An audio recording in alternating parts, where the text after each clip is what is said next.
अगर आप हिंदी बोलते हैं तो महाराष्ट्र यानी कि माया नगरी मुंबई में नहीं रह सकते हैं। क्या भाषा तय करेगी कि इस देश में आप कहां रह सकते हैं कहां नहीं? अगर ऐसा है तो क्या अब हमें पासपोर्ट नहीं भाषा सर्टिफिकेट लेके चलना पड़ेगा? सोचिए, क्या ये भारत है या फिर भाषाओं में बटा हुआ एक नया देश? सोचिए जरा, आप सुबह ऑफिस जा रहे हैं, स्टेशन पे भीड़ है लेकिन ट्रेन ठसाठस भरी हुई है, लेकिन जैसे तैसे चढ़े, पसीना पसीना होकर ऑफिस पहुँचे, बॉस की डांट खाई, काम किया, घर लौटे। अब सोचिए, दिन भर के इस संघर्ष में आपको क्या फर्क पड़ा कि ऑटो वाले ने किस भाषा में बात की, उसने मराठी बोली या फिर हिंदी बोली? नहीं ना।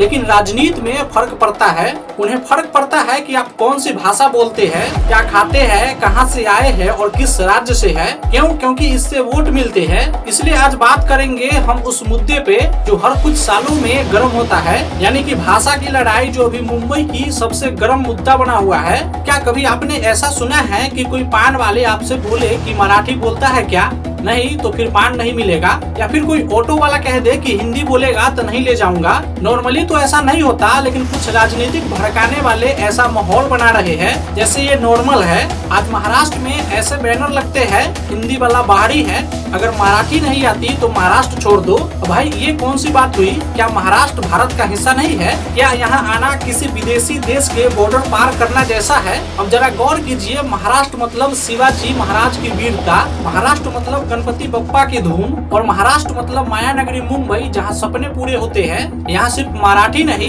हिंदी, तमिल, तेलुगु, कोंकणी हर भाषा बोली जाती है, क्योंकि यहाँ काम है, उम्मीद है, और सबसे बड़ी बात यहाँ अपनापन है। यूपी, बिहार, बंगाल, राजस्थान, केरला, यहाँ से लोग आते हैं और अपनी मेहनत करके आगे बढ़ते हैं। अब कुछ लोगों का कहना है कि हिंदी वालों ने मराठी को खतरे में डाल दिया है। भाई कोई भाषा किसी के बोलने से खत्म नहीं होती और कोई संस्कृति बाहर वालों से कमजोर नहीं होती, बल्कि जो डराते हैं असल में वही उस संस्कृति को सबसे बड़ा नुकसान पहुंचाते हैं। हर बार जैसे ही चुनाव आता है, मुद्दे बनते हैं। जब रोजगार, महंगाई, शिक्षा सब फेल हो जाते हैं, तब यही नेता लोग बोलते हैं चलो अब भाषा पे लड़वाते हैं सबको। मुंबई में एमसीडी चुनाव आने वाले हैं तो पुराने कार्ड फिर से खेल लिए गए। सरकारी बोर्ड मराठी में होना चाहिए, हिंदी पोस्टर नहीं चलेगा। बाहरी लोगों ने मराठी को दबा दिया। भाई जब पूरा बॉलीवुड ही हिंदी में है तो बॉलीवुड को भी बंद करो ना। लेकिन आप ऐसा नहीं करोगे, क्योंकि वहाँ से पैसा आता है, टैक्स आता है, रॉयल्टी आती है, सब कुछ आती है। असल में आपको प्रॉब्लम गरीब से है, मजदूर से है, रिक्शे वाले से है, ठेले वाले से, वॉचमैन से है, क्योंकि उनकी भाषा पे उंगली उठाना आसान है। इतने बड़े बड़े सेलिब्रिटी है, अंबानी है, टाटा है, अगर हिंदी बोलेंगे तो इन्हें तो कुछ नहीं होते। शिवसेना से लेकर मनसे तक सबका वही पुराना डायलॉग, मराठी मानुष को बचाओ। लेकिन असली मराठी मानुष कौन है? वो जो संघर्ष कर रहा है, जिसने मराठी सीखा,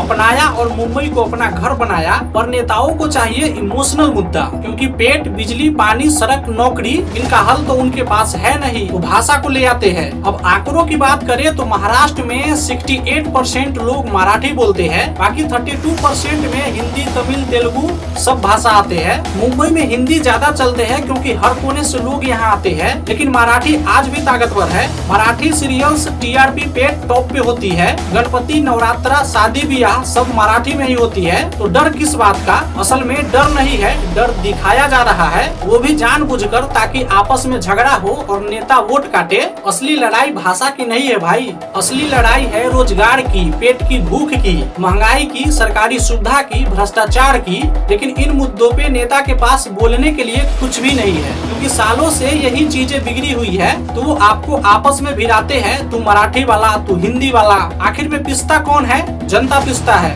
एक आम आदमी सुबह 7 बजे उठता है, बस पकड़ता है, ऑफिस जाता है, भर दिन घिसता है, शाम को थका हरा घर लौटता है। उसको फर्क नहीं पड़ता कि ऑटो वाला हिंदी बोल रहा था या मराठी। उसे चाहिए समय पे ऑटो, बच्चों का स्कूल, सरकारी फॉर्म समझ में आए और अस्पताल में इलाज हो। पर हमारे नेताओं को चाहिए ड्रामा, हंगामा और बवाल। ट्विटर, इंस्टा, फेसबुक पर बैठे कुछ कीवर्ड अयोध्या जो रोज लिखते हैं, #Hindi go back, #only Marathi. अरे भाई, आप खुद अपने बच्चों से इंग्लिश में बात करते हो, मराठी में बात कब की थी आपने? आपको याद है? आपने कब आखिरी बार कोई मराठी किताब खरीदी या फिर अखबार हिंदी में पढ़ा? बस ऑनलाइन लड़ाना है, शब्दों में जहर घोलना है, असल जिंदगी में कुछ नहीं करना है। अब सवाल उठता है, इस भाषा की लड़ाई में नुकसान किसका होता है? दुकान वाले का, उसका बोर्ड फाड़ा जाता है। बच्चों का जब स्कूल में माहौल बिगड़ता करता है, मोहल्ले का जब दंगे होते हैं और आम जनता का जब दो भाषा आपस में टकरा जाती है, फायदा होता है इन नेताओं का जिन्हें वोट मिलते हैं संवेदना के घी में तले भाषणों से।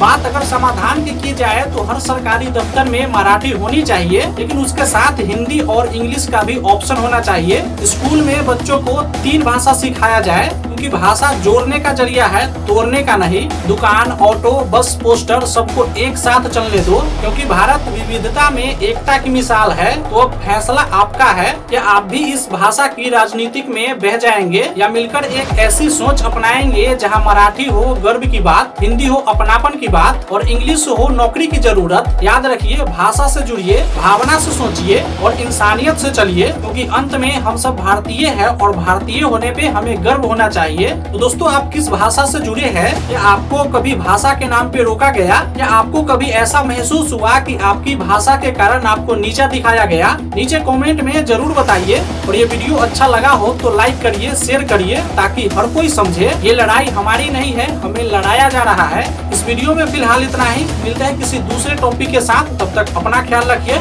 जय हिंद, जय भारत।